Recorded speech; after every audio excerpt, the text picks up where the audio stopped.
네, 안녕하세요. 저희는 아이가 사라진 세상이라는 책을 읽고 7가지의 새로운 시선을 통해서 저출산을 바라봤습니다.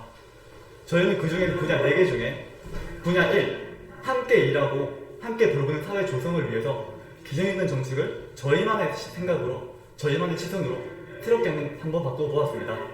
이제부터 저희가 어떤 정책을 소개해 드릴 건지 발표하도록 하겠습니다. 네, 첫 번째, 다양한 가정 지원 및 포용을 하는 것입니다. 이것은 빅데이터와 임상심리학의 관점으로 바라본 정책입니다. 우선 첫 번째, 동성결혼을 합법화합니다. 현재 헌법 제36조 제1항을 개정해서 양성의 평등을 성평등으로 바꿈으로써 보다 다양한 성이 이 헌법에 포함될 수 있도록 하는 것입니다. 또한 민법을 개정을 통해서 성구별적인 용어를 새롭게 개정하는 것입니다. 두 번째는 동거가정 법제화입니다. 민법 개정을 통해서 동거가정을 법률 혼에 준하는 지위를 부여하는 것입니다. 따라서 동거가정, 호정 혹은 법률혼 관계에 있는 가정의 주택을 지원하고 건강검진, 난임시술비 지원 등 각종 지원을 강화하는 것이 다양한 가정 지원의 포용 정책입니다. 다음은 역사학의 관점에서 바라본 한부모 가정 지원 정책입니다. 현재 시행되고 있는 모자보건법 제2조 제11항에 따르면 미혼 여성이 혼자서 아이를 가지는 것은 불가능합니다. 또한 생명윤리법 제24조에 따르면 보호자의 동의가 필요한데요. 이러한 법률 등을 개정하여 보건복지부 산하 공공정자은행을 설립하여 정자은행을 합법화합니다.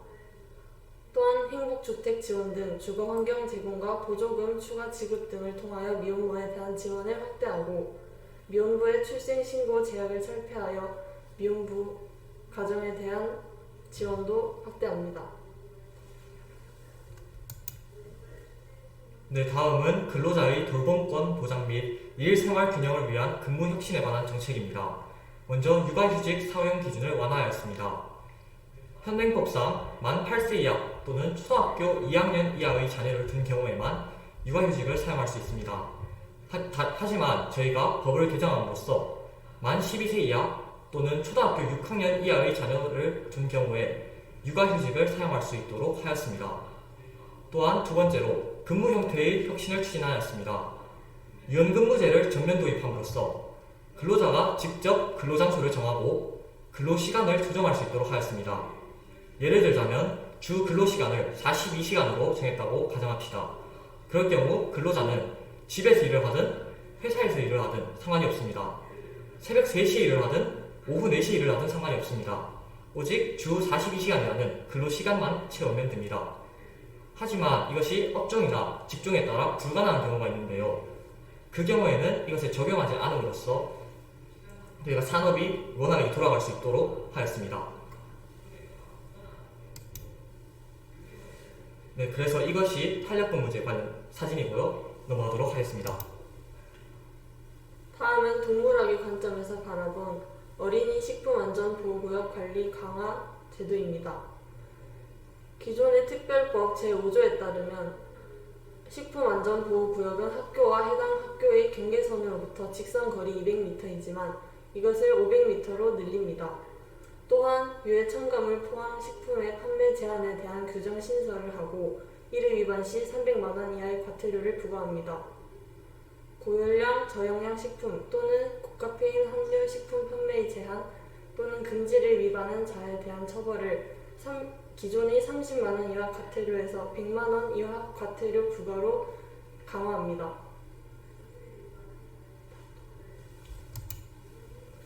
네, 그리고 청소년 경제, 실무 및 인문학 교육입니다. 이것은 인구학의 관점을 바라보았습니다. 청소년들에게 삶에 필요한 지식들을 실질적으로 알려주는 교육 지원입니다.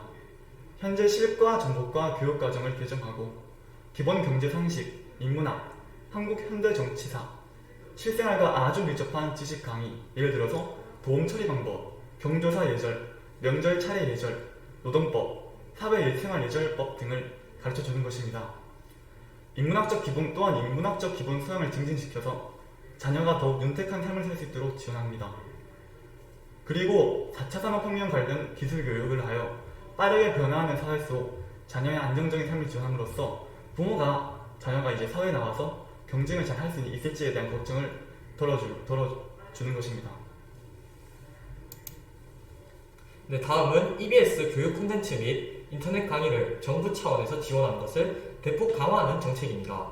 이는 보편적 지원을 통한 학생들의 경쟁 심리를 완화하고 정부 차원의 교육 지원을 통해 학부모의 학생 교육에 대한 심리적 부담을 완화하기 위한 정책입니다.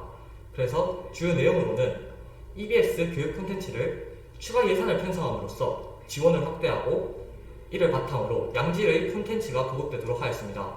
또한 강의 지원을 활성화하여 저소득층 혹은 맞벌이 가정의 아이들을 대상으로 사교육비를 따로 들이지 않더라도 교육청에서 인강을 지원하는 방식으로 정책을 설정하였습니다.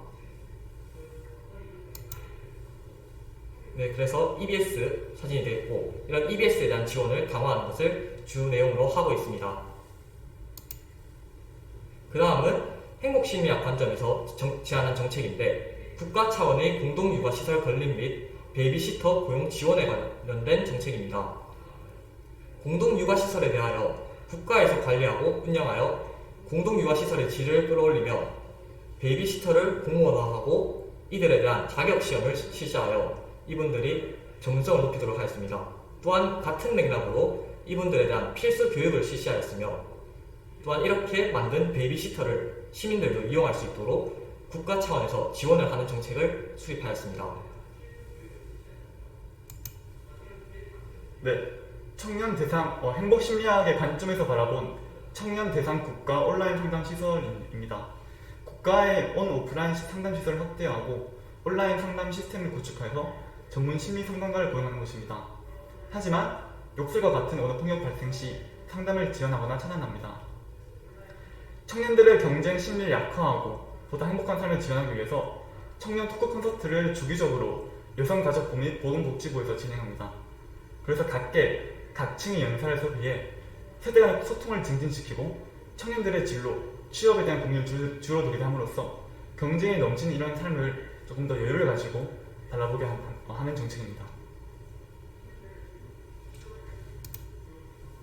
네, 또한 육아 상품의 과도한 프리미어화 방지 정책입니다.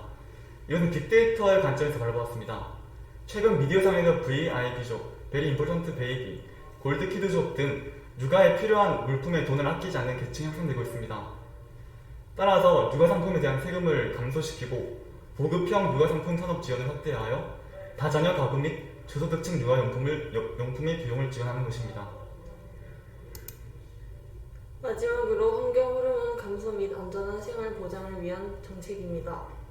자원의 절약과 재활용 촉진에 관한 법률 개정을 통하여 기업의 플라스틱 용기 코팅 물질 사용을 제한합니다. 또한 친환경 용기 사용 인증제를 도입하고 해당 인증을 취득한 기업의 자금을 지원하며 소상공인에게 친환경 용기를 지원함으로써 유해 환경을 개선하는 정책입니다. 네, 지금까지 이제 일과 삶의 균형, 모두가 돌보는 사회 조성이라는 정책 1번 발표였습니다. 우리가 이러한 정책을 함으로써 사회가 보다 행복해진다면 분명히 저희의 저출산 문제, 그런 꼬인 실타래를 풀 수 있는 해결의 실마리가 될 수 있을 거라고 생각합니다. 감사합니다.